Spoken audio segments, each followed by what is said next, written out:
Hello and welcome to the আড্ডা 24/7 Bengali channel. তোমাদের সকলকে স্বাগত জানাচ্ছি। তোমাদের আমি একটা ভিডিও করেছিলাম এই চ্যানেলেই। ভিডিওটা আমি একটু তোমাদেরকে আগে দেখিয়ে দিই। সেই ভিডিওটা হচ্ছে এইটা, কতক্ষণ পড়লে একেবারেই চাকরি নিশ্চিত। অর্থাৎ সামনেই রয়েছে আমাদের WBSSC গ্রুপ সিডির যে পরীক্ষা, সেই পরীক্ষা, এবং তার জন্য ফর্ম ফিল আপ আগামী 16 তারিখ থেকেই তোমাদের শুরু হয়ে যাচ্ছে। তো সেই পরীক্ষার জন্য তোমরা কিভাবে প্রস্তুতি নেবে তার জন্য একটা ডিটেল ভিডিও আমি তোমাদের করে দিয়েছিলাম, যে কোন টাইম থেকে কোন টাইম আমি পড়াশোনা করব, দিনে কতক্ষণ পড়লে আমরা এই পরীক্ষা একেবারেই এক চান্সেই ক্লিয়ার করতে পারবো। তার কারণ বহু বছর পর পরীক্ষা হচ্ছে এবং একটা হিউজ ভ্যাকেন্সি নিয়ে পরীক্ষা হচ্ছে, এবং রাজ্য সরকারের কোনো গ্যারেন্টি আছে নাকি আমি জানি না, কিন্তু সুপ্রিম কোর্টের একটা মান্যতা রয়েছে, সুপ্রিম কোর্টকে সবাই মেনে চলে। তো সুপ্রিম কোর্টের নির্দেশ অনুযায়ী এই পরীক্ষা হতে বাধ্য এবং নিয়োগও হতে বাধ্য।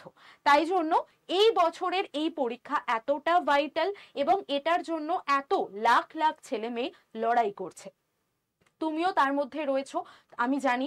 তুমিও ভাবছো যে কিভাবে এক চান্সে এই পরীক্ষা এত হিউজ ভ্যাকেন্সির মধ্যে আমি ক্লিয়ার করে ফেলতে পারবো।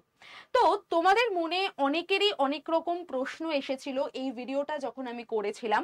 এর কমেন্ট সেকশনে গেলেই তোমরা দেখতে পাবে, সেখানে অনেকেই প্রশ্ন করেছিল যে ম্যাম আমি তো চাকরি করি, বা অনেক মেয়েরা এই প্রশ্ন করেছো বিশেষ করে, যে ম্যাম আমার তো একটা সংসার আছে, আমি তো বিবাহিত। হতেই পারে, কারণ এখানে বয়সের যে সীমা ছিল সেই সীমা হচ্ছে 18 থেকে 40 বছরের সীমা।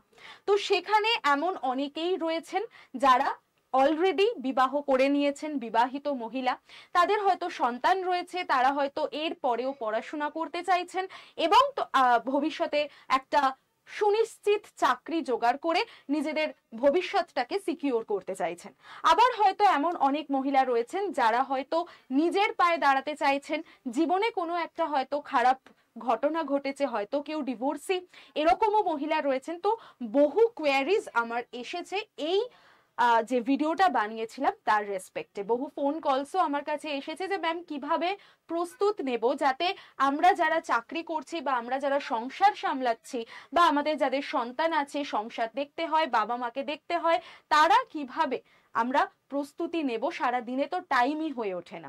তো আজকে মূলত তাদের জন্যই আমি এই ভিডিওটা এনেছি, এবং খুবই সিরিয়াস এবং খুবই মোটিভেশনাল একটা ভিডিও হতে চলেছে, কারণ তাদের জন্য যারা সত্যিকারের আমাদের এই বাংলার নারী এবং যারা নিজেদের পায়ে দাঁড়াতে চায়। তো প্রথমেই তাদেরকে স্যালিউট, যে তাদের মনে এই ইচ্ছেটা অন্তত জন্মেছে, যে আমি জানি, আমার জানার আগ্রহটা আছে যে আমি কিভাবে প্রস্তুতি নেব, অন্তত এইটুকু ইচ্ছা, সৎ সাহস নিজেদের মধ্যে এনেছো।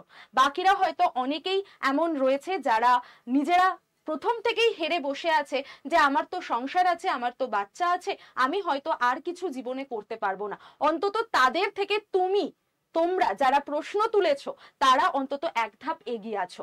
এখানেই নিজেদের একটা আলাদাভাবে দেখতে শেখো।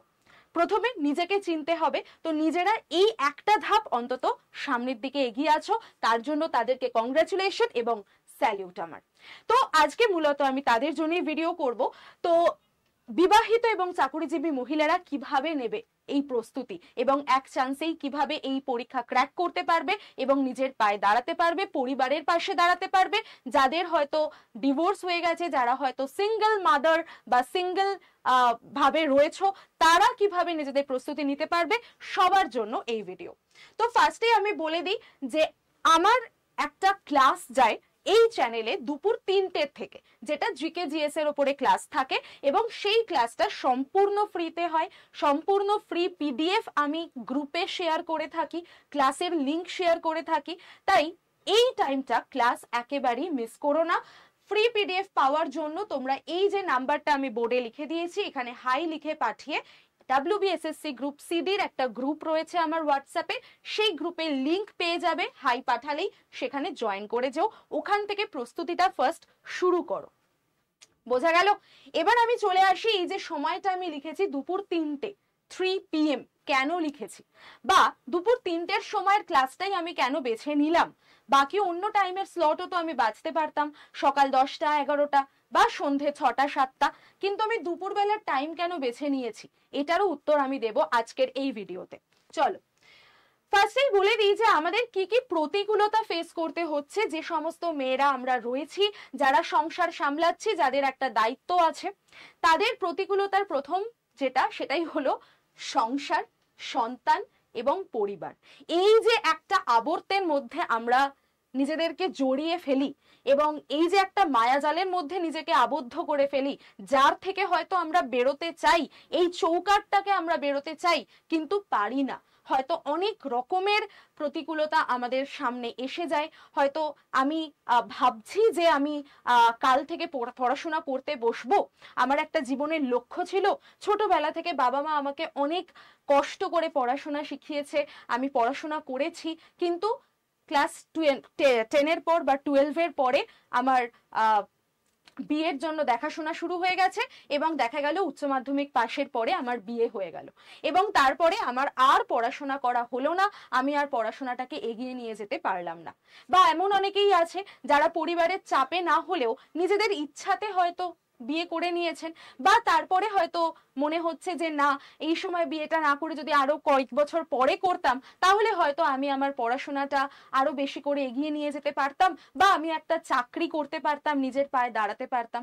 তো এই ধরনের মানসিক প্রতিকূলতা, প্রতিবন্ধকতা, বাধা যেরকম রয়েছে, সেরকম ভাবে অনেক রকমের সামাজিক প্রতিবন্ধকতাও আমাদেরকে ফেস করতে হয়েছে। ঠিক আছে, তো সেই জায়গা থেকে আমাদের বেরোতে হবে। কেমন করে বেরোবো তার জন্যই আমি বলছি। আরেকটা, এটা তো গেল এক ধরনের যারা হাউসওয়াইফ, যারা ঘরে বসে মানে নিজেদের ঘর সামলাচ্ছেন, সংসার সামলাচ্ছেন।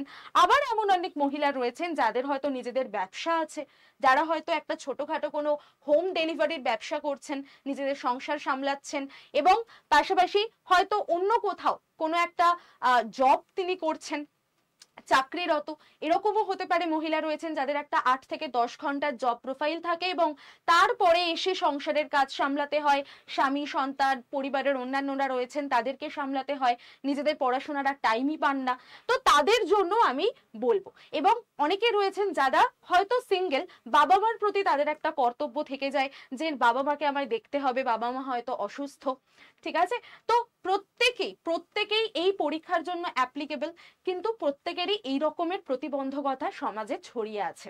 তাদের জন্য আমি বলবো যে 3টে নাম তোমরা একটুখানি মনে রাখবে। ফার্স্টে আমি এই 3 জনের নাম করেছি, দেখো, যাদের নাম হয়তো আমি ক্লাসেও তোমাদেরকে বলে থাকি, কাদম্বিনী গাঙ্গুলি, রাসসুন্দরী দেবী, চন্দ্রমুখী বসু ইত্যাদি ইত্যাদি বহু জনের নাম আছে। আমি এই 3 জনের নাম উল্লেখ করেছি কারণ এই 3 জনই বাঙালি, এবং এই যে 3 বাঙালির কথা আমি তোমাদেরকে বলছি, একজন হলেন কাদম্বিনী গাঙ্গুলি, যিনি আমাদের বাংলার বলতে পারো প্রথম ডাক্তারি পাশ করেছেন এবং ডাক্তার হয়েছেন। তিনি কে ছিলেন? বিবাহিত ছিলেন। রাসসুন্দরী দেবীর কথা যদি আমরা বলি, রাসসুন্দরী দেবীও বিবাহিত ছিলেন, মাত্র 12 বছর বয়সে তার বিবাহ হয়ে গিয়েছিল। এরা প্রত্যেকেই 19 শতকের মহিলা। ঠিক আছে, 1868, 1872, 1876 এরকম টাইমের মহিলা। এবং সেই সময়ে আমাদের সমাজে নারীদেরকে আরো কতভাবে সাপ্রেস করে রাখা হতো, আরো কতভাবে চাপ প্রয়োগে তাদেরকে রাখা হতো। তাদের তো লেখাপড়া মানে সামান্য ক্লাস মানে অক্ষর জ্ঞানটাই হয়তো অনেকের করতে দেওয়া হতো না, তার আগেই বিবাহ হয়ে যেত, রাসসুন্দরী দেবীর যেরকম হয়েছিল।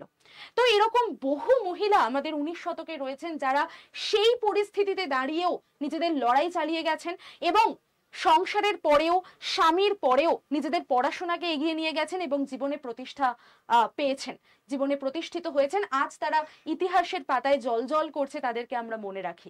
রাসসুন্দরী দেবী, যার প্রথম বাংলা সাহিত্যে আত্মজীবনী লিখেছিলেন এই মহিলা, আমার জীবন বলে। ঠিক আছে, এবং তিনি, তার গল্পটা যদি আমি একটু বলি, মাত্র 12 বছর বয়সে তার বিয়ে হয়ে যায়। তিনি সংসার, তার 12খানা সন্তান ছিল, 12 জন সন্তানের মধ্যে অনেকেই মারা গিয়েছিল, বুঝতেই পারছো। কিন্তু তারপরেও তার কিরকম মেন্টাল তিনি স্টেবিলিটি ছিলেও যে তার মেন্টাল স্টেবিলিটি কতখানি স্ট্রং ছিল, সেই মানসিক পরিস্থিতিতে দাঁড়িয়ে তিনি অল্প বয়সে তিনি তার স্বামীও হারিয়েছিলেন। 1868 সালে মাত্র তিনি তার স্বামীকে হারিয়েছেন। তো সেই কন্ডিশনে দাঁড়িয়ে, সেই সিচুয়েশনে দাঁড়িয়েও কিন্তু তিনি নিজের লড়াই চালিয়ে গেছেন, লেখাপড়া শিখেছেন। তার ভাইয়েরা বা তার পরিবারের অন্যান্যরা যখন লেখাপড়া করতো, মেয়েদের তো লেখাপড়া করতে দেওয়া হতো না, তিনি রান্নাঘরে বসে রান্না করতে করতে আড়াল থেকে তাদের পড়া শুনতেন, কানে যেটুকু আসতো সেইটুকু নিয়ে তিনি রান্নাঘরে বসে বসে লেখালেখি করতেন, এবং করে সেইখান থেকে তিনি আজকে এত বড় মানুষ হয়েছেন। তো এরা হচ্ছে আমাদের ইন্সপিরেশন। তাই তুমি কখনোই একা নও, তুমি নিজেকে একা ভেবো না, তুমি নিজেকে দুর্বল ভেবো না। তোমার জন্য সারা পৃথিবী দাঁড়িয়ে আছে, সারা পৃথিবী তোমার জন্য ওয়েট করছে যে একদিন তুমিও এনাদের মতনই কিছু একটা জীবনে করে দেখাবে।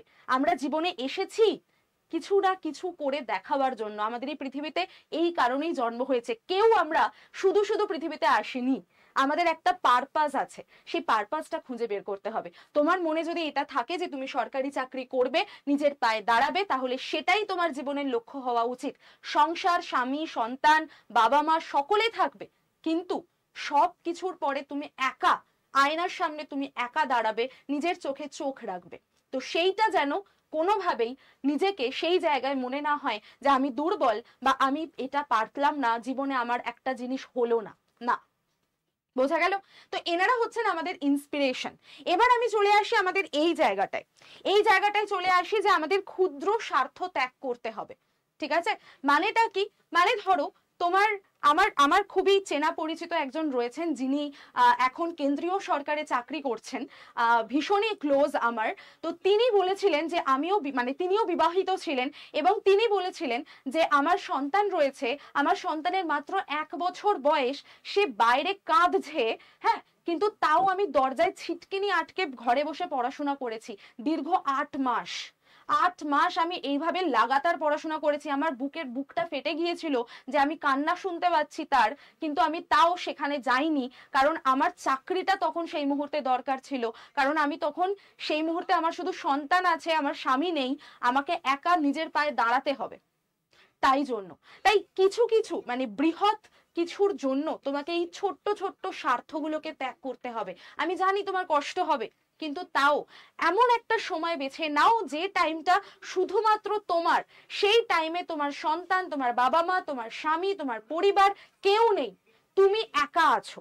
যেদিন তুমি সাফল্য পাবে, যেদিন তুমি সফলতা অর্জন করবে, সেদিন দেখবে ওনারা আগ বাড়িয়ে এসে তোমার সন্তানকে নিয়ে বলছেন, দাঁড়া বাবা, আমি সামলে দিচ্ছি, তুই কাজ কর। বুঝতে পারলে? তাই নিজেদের ক্ষুদ্র স্বার্থ কিছু ত্যাগ করতেই হবে তোমাদের বড় কিছু পেতে গেলে। নেক্সট হচ্ছে নিজের জন্য সময় বের করতে হবে। নিজের জন্য কিভাবে সময় বের করব? দেখো, নিচে আমি 3টে সময় দিয়েছি। এক হতে পারে মেয়েরা সম্পূর্ণ ফ্রি থাকে, সম্পূর্ণ একদম পরিবারের থেকে ডিট্যাচ থাকে 3টে টাইমে, যে টাইমে তাদের নিজেকে খুব মনে হয় যে আমি কিছুই পারলাম না, নিজেদের খুব একা লাগে, নিঃসঙ্গ লাগে। আমি জানি তোমরা রিলেট করতে পারছো নিজেদের সাথে। সেটা হচ্ছে কখনো কখনো রাত্রিবেলা ঘুম ভেঙে যায়, ভোরবেলা ঘুম ভেঙে যায় কোনো অজানা আতঙ্কে, কোনো একটা নিজের জন্যই একটা গিল্ট ফিলে যে আমি কি করলাম এত বছর ধরে এটার জন্য। তো সেই ভোরবেলার টাইমটা তুমি নিজেকে খুব নিঃসঙ্গ মনে করো। অথবা দুপুরবেলা যখন তোমার স্বামী অফিস চলে গেছে, বা তোমার বাবা মা পাশের ঘরে ঘুমাচ্ছে, বা তোমার সন্তান স্কুলে গেছে বা ঘুমাচ্ছে, এই টাইমটা, এই দুপুরের টাইমটা যখন সংসারে সমস্ত কাজ হয়ে গেছে, দূর থেকে হয়তো কোনো একটা হকার কিছু একটা ফেরি করে বেরোচ্ছে, আর তোমার সেই আওয়াজটা কানের মধ্যে বাজতে থাকছে, আর নিজের মনটাও সেই দূরে কোথাও চলে যাচ্ছে, এবং মনে হচ্ছে যে আমি কি করলাম জীবনে, কেন পারছি না, আমার কেন হচ্ছে না জীবনে কিছু। তো সেই দুপুরের টাইমটাও হয়তো তোমার কাছে খুব নিঃসঙ্গ মনে হয়, এবং অবশ্যই গভীর রাত যখন সবাই ঘুমিয়ে পড়েছে সেই টাইমটা। তো এই 3টে টাইম, যে 3টে টাইমে তুমি নিজেকে একা মনে করো, নিজের জন্য নিজের সময় থাকে, সেই 3টে টাইমে নিজেকে রিগ্রেট ফিল করিও না, ভেবো না যে আমার দ্বারা আর কিছু হবে না, হবে। এই 3টে টাইমই তোমার জীবনের টার্নিং পয়েন্ট হতে পারে। তুমি টাইম বেছে নাও। ভোরবেলা যদি তুমি পড়তে পারো, ভোরবেলা যদি তোমার মনে হয় যে আমি পারবো পড়তে, একদম তুমি ভোর 3টে বা 4টের সময় ঘুম থেকে ওঠো, উঠে হ্যাঁ তোমাকে একটু অল্প ঘুমাতে হবে। তুমি বাকি অন্যান্যরা যখন 8 ঘন্টা ঘুমাচ্ছে, যেটা আমি আগের ভিডিওতে বলেও ছিলাম যে 8 ঘন্টা ঘুম প্রয়োজন, তুমি 8 ঘন্টা ঘুমাবে না, তোমাকে স্বার্থত্যাগ করতেই হবে। তুমি 8 ঘন্টা তোমার জন্য ঘুম নয়, তোমার তোমার লড়াইটা অন্যদের থেকে আলাদা একটু, এটা মনে রাখতে হবে। তো তুমি হয়তো দিনে বা রাতের বেলা হয়তো 3 থেকে 4 ঘন্টা ঘুমালে, এমন কিছু কঠিন ব্যাপার না। অনেক বড় বড় মানুষ, সত্যজিৎ রায় থেকে শুরু করে রবীন্দ্রনাথ ঠাকুর থেকে শুরু করে মাত্র 3 ঘন্টা বা 4 ঘন্টা ঘুমাতেন তারা। যদি তো ওনাদের আত্মজীবনী কেউ পড়ে থাকো দেখতে পাবে, তো বা ওনাদের সম্পর্কে বায়োগ্রাফি বা কোনো কথা যদি দেখে থাকো, ইন্টারভিউ দেখে থাকো সত্যজিৎ রায়, তুমি দেখতে পাবে। তো 3 থেকে 4 ঘন্টা তুমি ঘুম দাও নিজেকে, ঠিক আছে? মাঝে মাঝে তুমি সারা দিনের মধ্যে ন্যাপ নিয়ে নাও, 1 ঘন্টা 1 ঘন্টা করে তুমি ন্যাপ নিয়ে নিতে পারো কাজের ফাঁকে, ঠিক আছে? কিন্তু আমি বলবো যে ভোরবেলার টাইমটা যদি কেউ উঠতে পারো ভোর 3টে বা 4টের সময়, তাহলে খুব ভালো টাইম। ওই 4টে থেকে সকাল 7টা বা 6টা অবধি, আমি ধরলাম 6টা অবধি তুমি পড়াশোনা করলে, ওই 3 ঘন্টা তোমার একটা সলিড পড়াশোনা হবে। এবং ওই যে ভোরবেলা তুমি পড়লে, সেই পড়াটা কিন্তু তোমার মাথার মধ্যে থাকবে। তুমি যখন সারাদিন সংসারের কাজ করবে সেটা কিন্তু তোমার মাথার মধ্যে বসছে। তারপর তুমি দুপুরবেলা যখন ফ্রি হলে, দুপুরবেলা যখন সবকিছু শান্ত হয়ে গেছে, তুমি ফ্রি মাইন্ডে আছো, সেই টাইমে তুমি আবারও রিগ্রেট করো না। সেই টাইমে তুমি যে পড়াগুলো ভোরবেলা পড়েছিলে, তুমি সেগুলোকে একবার রিকল করে নাও, তুমি সেগুলোকে আরেকবার দেখে নাও, ভেবে নাও যে আমি এই পড়াগুলো পড়েছিলাম। তারপর আবার তুমি সংসারের কাজে বিকেল থেকে সন্ধে অবধি দাও। তারপর তুমি আবারও একটা টাইম ফিক্স করে নাও রাত্রিবেলা, যে 1 ঘন্টা বা 2 ঘন্টা ম্যাক্সিমাম, তুমি ধরে নাও সকাল 10টা মধ্যে তোমার সমস্ত সংসারের কাজ শেষ হয়ে গেল, 10:30 11টা, 11টা থেকে 12টায় এই 1 ঘন্টা অন্তত নিজেকে দাও। 12টার মধ্যে নিজেকে ঘুমিয়ে মানে ঘুমানোর দিকে চলে যাও, 12টা থেকে 3টে ঘুমিয়ে পড়ো, তারপর আবার ভোরবেলা তুমি শুরু করো। এইভাবে যদি তোমরা একটা রুটিন ভাগ করে নাও, তাহলে আমি বলবো যে তোমাদের group CD, WBSSC group CD clear করতে তোমাদের এক ফোঁটাও ভাবতে হবে না, অবভিয়াসলি ক্লিয়ার হয়ে যাবে এবং তোমাদের সিলেবাসও কমপ্লিট হয়ে যাবে। আর যদি তোমার মনে হয় তোমার কাছে যদি মানে কিছু রিসোর্স থাকলে ভালো হয়, তাহলে অবশ্যই আমি তোমাদেরকে বলে দিচ্ছি, রেকমেন্ড করব। কারণ তোমাদের কাছে হাতে বেশি সময় নেই, নিজের রিসার্চ করার বেশি টাইম নেই, তাই জন্য তোমাদের কাছে সমস্ত কিছু রেডিমেড উপস্থিত থাকলে খুব ভালো হয়। তুমি এই যে আমাদের গ্রুপ সিডির ব্যাচটা শুরু হচ্ছে আগামী, মানে আমাদের 8ই সেপ্টেম্বর থেকে শুরু হয়েছে, এই ব্যাচটা তুমি জয়েন করে নিতে পারো। একদম মিনিমাম দাম 998 টাকায় পেয়ে যাবে Y1012 এই স্পেশাল ডিসকাউন্ট কোডে। এই কোডে তুমি অ্যাপ্লাই করলে এই ব্যাচটা অনেক কম দামে পেয়ে যাবে। এটা তোমার কাছে একটা রিসোর্স হয়ে থাকবে, একটা বলতে পারো পুরো সিলেবাসের আকর হয়ে থাকবে। তোমার যে মুহূর্তে টাইম হচ্ছে তুমি সেই মুহূর্তে একটা ক্লাস লাগিয়ে দাও, বা তুমি ধরো রান্না করছো সেই টাইমে তুমি একটা ক্লাস লাগিয়ে শোনো, বা তোমার কারণ তুমি যদি লাইভ অ্যাটেন্ড না করতে পারো, রেকর্ডেড ভিডিও পেয়ে যাচ্ছ, তো সেই রেকর্ডেড ক্লাসগুলোও শুনতে থাকো। নোটস এখান থেকে ডাউনলোড করে নিতে পারবে, নোটস ডাউনলোড করে সেগুলো পড়তে থাকো রাত্রিবেলা ওই 1 ঘন্টার টাইমে। এইভাবে নিজেদেরকে প্রিপেয়ার করো, নিজেদের সবসময় ইন্সপায়ার করো, নিজেদেরকে মোটিভেট করো, নিজেরা পারবো এইটা মেন্টালিটি তৈরি করো, ঠিক আছে? তো এইটুকুই বলার ছিল আমার আজকের এই ভিডিওতে। এবং বাকি যদি তোমাদের আরো কিছু কোয়েরি থাকে অবশ্যই আমাকে জানিও। শুধু একটাই কথা বলবো যে এই যে দুপুর 3টের টাইমটা, এই 3টের টাইমটা আমি এই কারণেই রেখেছি, কারণ দুপুরের টাইমটা যারা চাকরি করে তারাও একটুখানি ফ্রি হয়, কারণ এই দুপুরের টাইমটা তাদের কাছেও একটা ফ্রি স্লট হিসেবে থাকে, এবং যারা লাঞ্চ টাইম হিসেবে থাকে, আবার যারা ধরো বাড়িতে হাউসওয়াইফ আছো তাদের কাছেও এই দুপুরের টাইমটা একটা ফ্রি স্লট থাকে। আর যেহেতু আমি একজন মেয়ে, তাই আমি বুঝতে পারি, বা আমার মাও যেহেতু বাড়িতে থাকেন এবং আমার মাও প্রত্যেক দিন দুপুর 3টের সময় সমস্ত কাজ সারার পরে এই ক্লাসটা করে থাকেন, আমার ক্লাসটা। তো আমার মনে হয় যে আমার মায়ের মতো যারা যারা রয়েছে তারা প্রত্যেকেই হয়তো এই দুপুর 3টের সময়ের ক্লাসটা করতে খুবই ফ্লেক্সিবল একটা টাইম, খুবই কমফোর্টেবল একটা টাইম, যে টাইমে কেউ তোমাকে ডিস্টার্ব করবে না। তো এই 3টে কথা খুব ভালো করে মনে রেখো, যে নিজের জন্য সময় বের করতে হবে, নিজের ক্ষুদ্র স্বার্থ ত্যাগ করতে হবে। যাই হয়ে যাক, যেভাবেই হোক, এই বছরের মধ্যে চাকরি পেতে হলে তোমাকে দিনে 3বার 3টে সময় বেছে নিতেই হবে, ভোর, দুপুর, রাত। নমস্কার, আজকে এই পর্যন্তই রাখছি। তোমাদের কোনো কোয়ারি থাকলে অবশ্যই আমাকে জানিও। আর নাম্বার তো দেওয়াই আছে, এই নাম্বারে তোমরা আমাকে পার্সোনালি হোয়াটসঅ্যাপে টেক্সটও করে দিতে পারো যে ম্যাম এই কোয়ারিগুলো রয়েছে। চলো, দেখা হচ্ছে তোমাদের সাথে 3টের সময় লাইভ ক্লাসে।